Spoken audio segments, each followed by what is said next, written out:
Everyone, to Double Eagle, the Golf Podcast. I'm Roy J. Akers. With me is Peter Hurlbut. He's our PGA Tour Insider, and he's down there at the rock station down in Columbus. Can you give us that jingle, or are you just going to give us your call letters? QFM 96, Ohio's best rock. All right. And there you have it. And Peter's been doing this for nearly 50 years, everybody, and he's still got that rock and roll look going on. And don't ever underestimate the golfer with the ponytail or with just the long hair, because you guys are the ones that are always taking my money. All right. Thank you, Roy. Thank you. Yeah, you got it. Well, the first thing is that the PGA Tour, they have come up with their dual schedule, and I'm still going to be reading it. We're probably going to talk about it again because it's going to be coming out in the phase. But the PGA Tour with Brian Rolapp, there's going to be two parts to the PGA Tour in 2028, and that is going to be the tour for the A players and the tour for the guys that are trying to become A players. And basically, there are 15 events that are going to pay a lot of money. No sponsors exemptions, and about the only way you can get on it, Peter, in the middle of the season is if you win not one, but two PGA Tour events. And I imagine that there's some other things that the PGA Tour is dialing up. Yeah, what I heard this morning is they were talking they've got the championship, championship route, and then the challenge route. And like in Columbus, I'm just going to assume the Memorial Tournament will be on that championship tier. And they're saying purses of at least $20 million on the A tier, and the B tier purses of at least $4 million. Pretty big discrepancy there.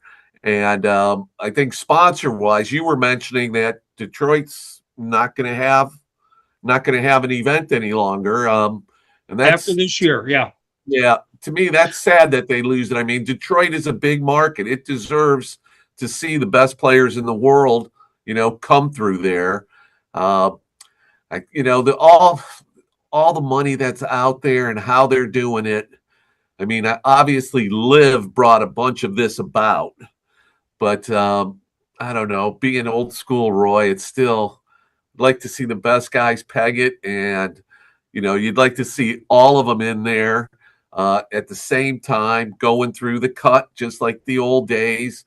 Play well, you make it to the weekend, have a good weekend, you win a tournament, and you're beating your peers, not just a select group of your peers. Yeah.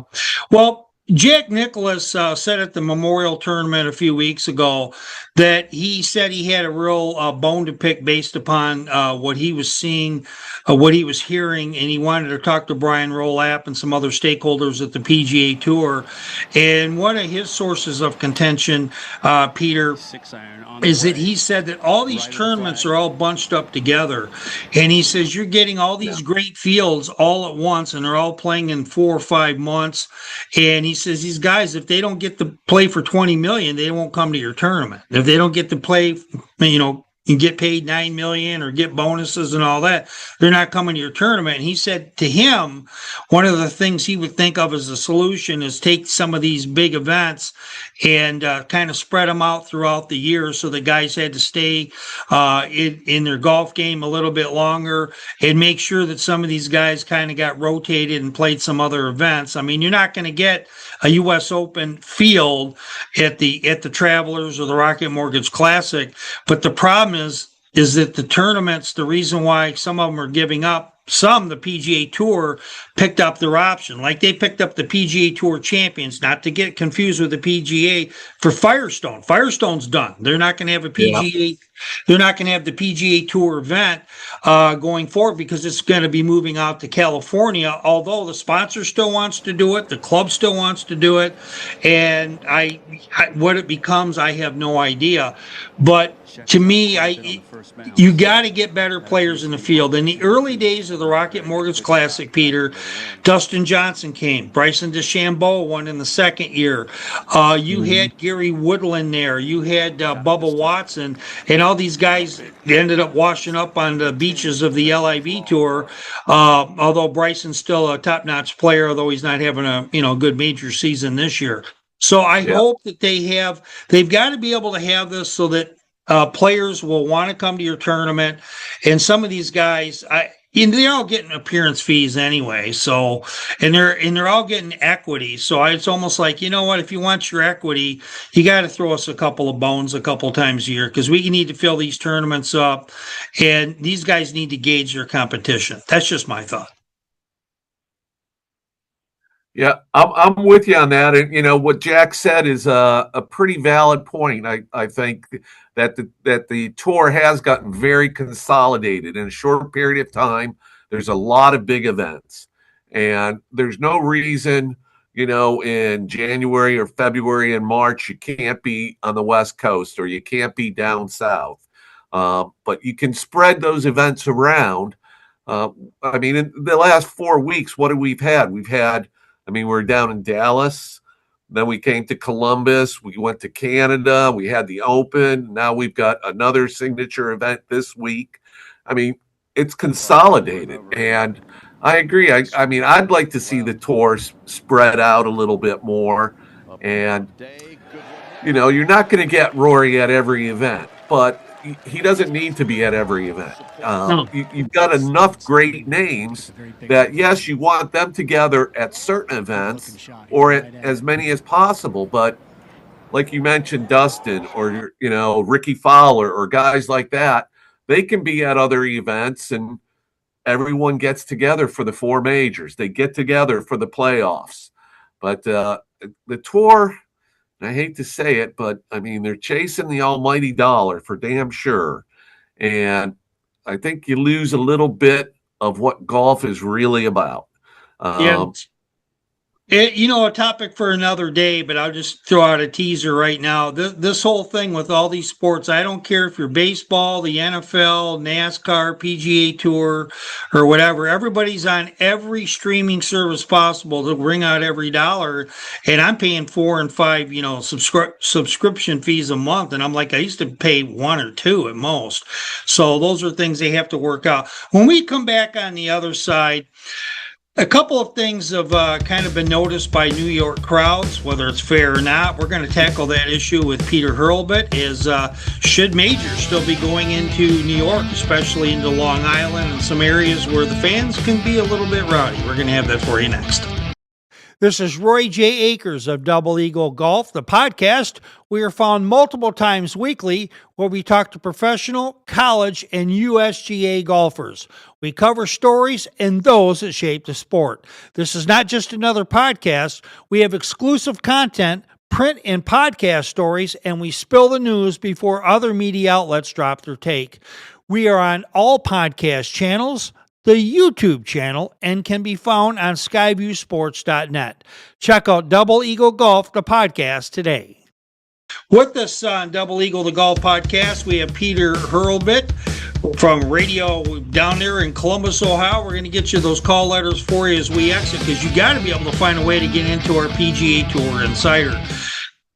Well, the New York, they've just finished up at Shinnecock Hills last fall, the Ryder Cup, and a lot of foreign players are getting abused. And it's okay to root for somebody. It's okay to root for Scotty. It's okay to root for Rory. It's okay to root for whoever you want to root for.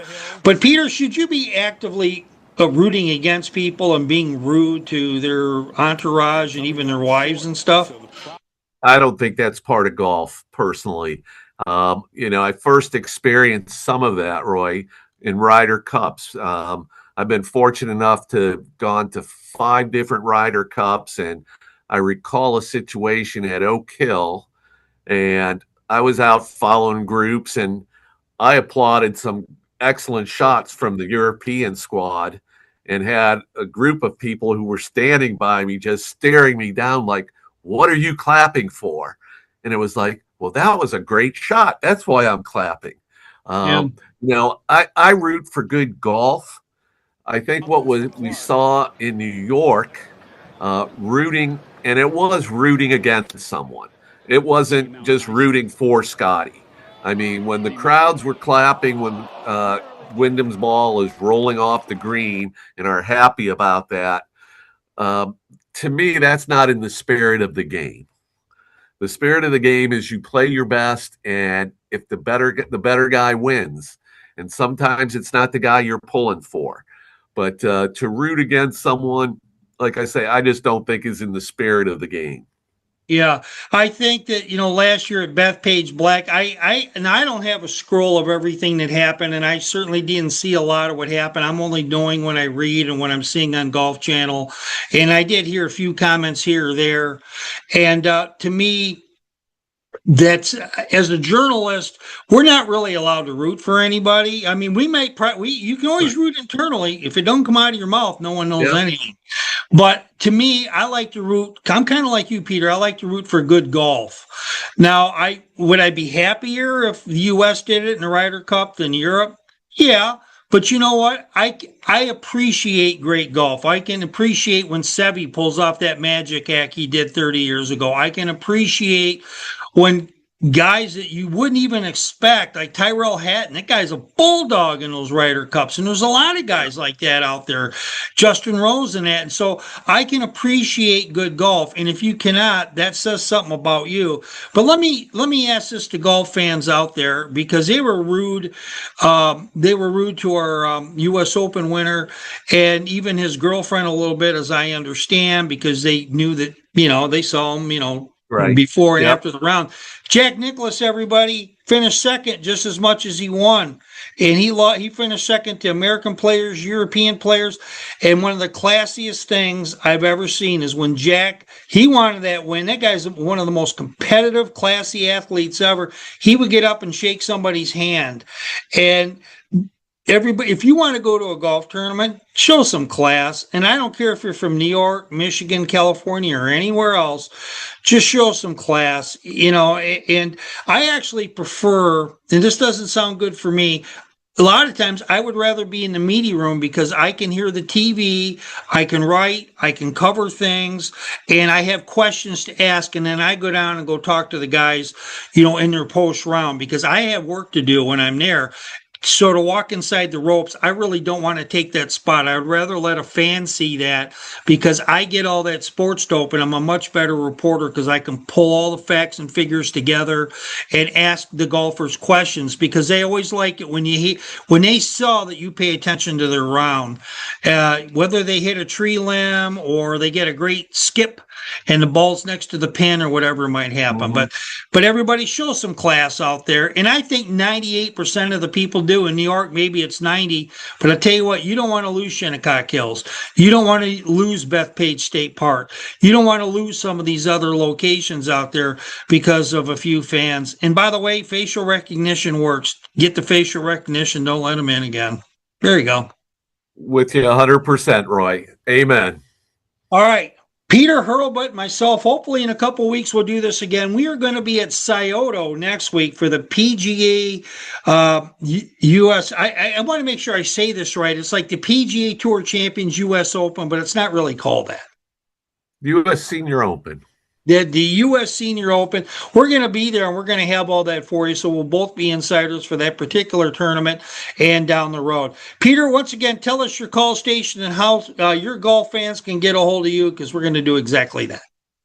WLVQ, QFM 96.3 on your dial. Send an email to the station. They'll put you in touch with me. Everybody, Peter Hurlbut, love it. And we will talk to you next week over there at Scioto. I can hardly wait. Hit them long and straight, not long and wrong. Looking forward to seeing you, Roy.